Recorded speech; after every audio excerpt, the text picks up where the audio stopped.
Did you know that we, human beings, are both very smart in terms of our capacity to understand risk, and yet we are ingrained risk takers? We do take mindless risks all the time.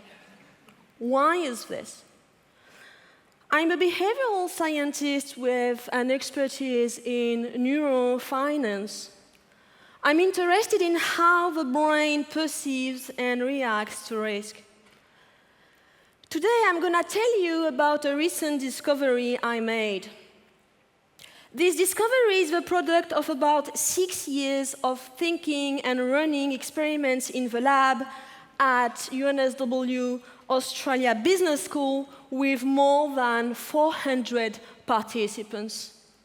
First of all, let me explain the sense in which we take mindless risk all the time. Imagine that you are a professional investor facing a repeated choice between investing in a safe bond, which gets a fixed amount of money, or investing in a risky asset, which usually gets more, but occasionally gets a major loss if you're unlucky. The major loss occurs very rarely, but if by misfortune it occurs, you are dead financially. You completely blow up. If this is hard for you to picture yourself as a professional investor, imagine instead that you are a monkey in a lab setting. Maybe easier, actually. I don't know for you guys, but I personally find it much easier to picture myself as this beautiful creature. So, a monkey is repeatedly facing the following choice. If it presses one lever, it gets a fixed amount of sugar. If it presses a second lever, it usually gets more sugar, but occasionally it gets a big electric shock. Yeah? So this repeated choice between a safe bet and a risky gamble is one of life's recurring and most important. It is ubiquitous. It affects not just whether a global financial system collapses, but also whether, for instance, a surfer goes surfing at an unpatrolled beach despite sharks having been sighted in the area, or whether a pregnant French lady eats raw cheese despite food poisoning risks. I know I should be ashamed. Should be ashamed. In all those instances, we should not gamble, as if you repeatedly take the gamble, surely you will be harmed. You just don't know when, and it can take a long time, but surely you will. So the investor should not invest in the risky asset, monkey should not press the dangerous lever, the surfer should refrain from surfing, and the pregnant lady should refrain from eating raw cheese. That's what I keep telling myself every day.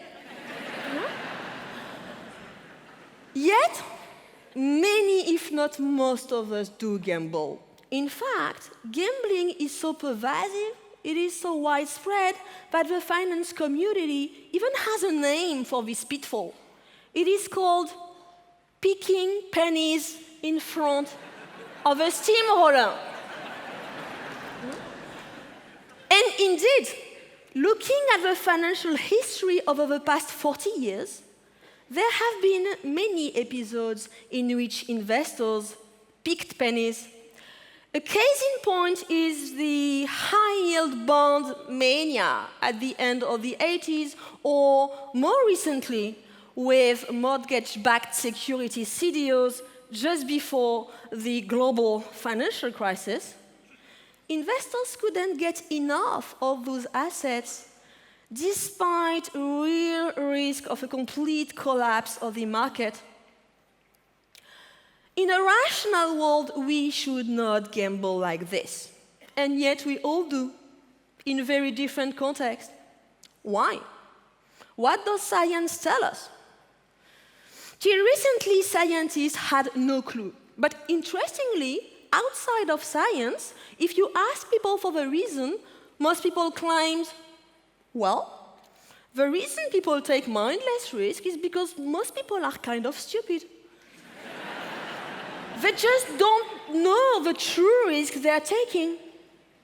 That is, the investor in our previous example picks pennies because he overlooks the possibility of the major loss. Monkey presses the dangerous lever because he underestimates the likelihood of the electric shock. And the surfer goes surfing because he's blind to the shark threat, etc., etc. Here is a summary of the argument. We are like Homer Simpson. Our cognitive capabilities are quite limited. Let's call it the Homer Simpson theory. The issue with the Homer Simpson theory is that it is devoid of any empirical support. Instead of trying to test it through proper experimental testing, till recently, researchers sort of took it for granted. It is so intuitive after all, isn't it? Plus, to be fair, testing the Homer Simpson theory is no simple task. But it is very worthwhile because doing so leads to completely debunking it. That's what I set out to do. I designed a behavioral experiment in which participants repeatedly faced the kind of choice we are talking about, namely the choice between a safe bet and a seemingly more attractive, but in fact highly dangerous gamble. The choice was framed as an engaging computerized money game that participants played in the lab for real money. The game is called Bowman Game. It is a perfect metaphor for financial investment, as you shall see in a minute, but importantly, it is devoid of any reference to financial concepts to make it comprehensible by anyone. So the game features a bowman who, at each trial, shoots at a target on a wall. On each trial, the player is to decide whether to attempt to win $2 by betting that the next shot will hit the mark or will be a near miss. But if you bet and the shot goes wide, outside of the winning range, you lose $40. Yeah? The alternative action to betting is to skip, which gives $0 for sure. It's the safe action. The player plays several sessions of 20 trials each. In some of these sessions, the bowman is an expert. And as almost all his shots fall within the winning range, one should bet. But in other sessions, the bowman is a novice. His shots are very unreliable, and so one should not bet because betting on average yields major losses. It is highly dangerous. I invited more than 100 students, undergrad students, MBA students as well, to play one run of Bowman Game. At the beginning of each session, the participants didn't know whether the bowman was an expert or novice. However, they could figure it out through observing the realized shot at each of the 20 trials of the session. The appeal of running this kind of experiment is that through sophisticated statistical methods, I could tell to what extent each participant was aware of the risk he was taking at each trial during the game. I will spare you the technical details, but essentially I did the following. For each participant, I observed the choice made on each trial. And with mathematical modeling, I could predict both the choice made by a Homer-style player and the choice made by a sophisticated player who can figure out whether the bowman is an expert or novice. Let's call this perfect learner Mr. Spock. Right? I designed the game to ensure that in it, Spock and Homer often make different choices. This way, for each participant, I could compare the percentage of choices that were Homer-like versus Spock-like. And here are the main findings. I found that the majority of the participants acted like Mr. Spock. In light of this, the Homer-Simpson hypothesis seems completely unwarranted. Participants were like Spock in terms of their learning in the game. And yet, I found that 40% of them picked pennies in the very precise sense that they bet during sessions with a novice, despite knowing that the bowman was a novice. What this is saying is that, clearly, the root cause of the picking pennies plague is not a lack of intelligence.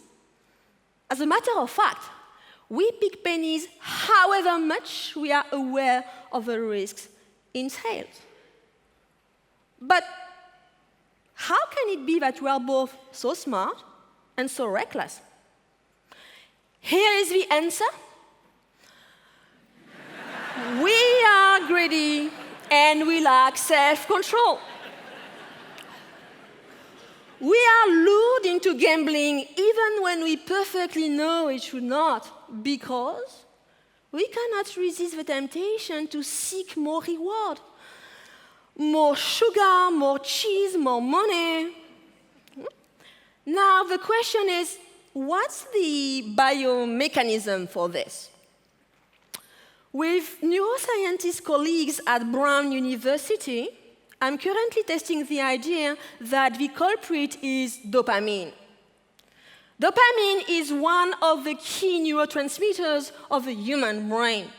Dopamine release is the way by which our brain signals to us potential reward opportunities, making one wants to gamble and gamble again, a little bit like an addict. The moral of the story is that we are hardwired to gamble, as greediness is inherent in the way our brains work. Does that mean there's nothing we can do about it? No, actually, I have some good news for you guys, eventually. In a follow-up variant of Bowman game experiment, I offered participants the option to bind their decisions by committing either to skip or to bet on each trial in the future. And the rule was that if one exercises the option, one cannot change his decision thereafter. So by using the option, one is in effect tying one's hands.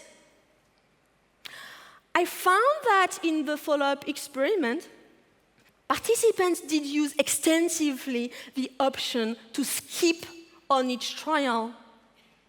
So they chose to tie their hands to ensure that they would not bet during sessions with a novice when betting is highly dangerous.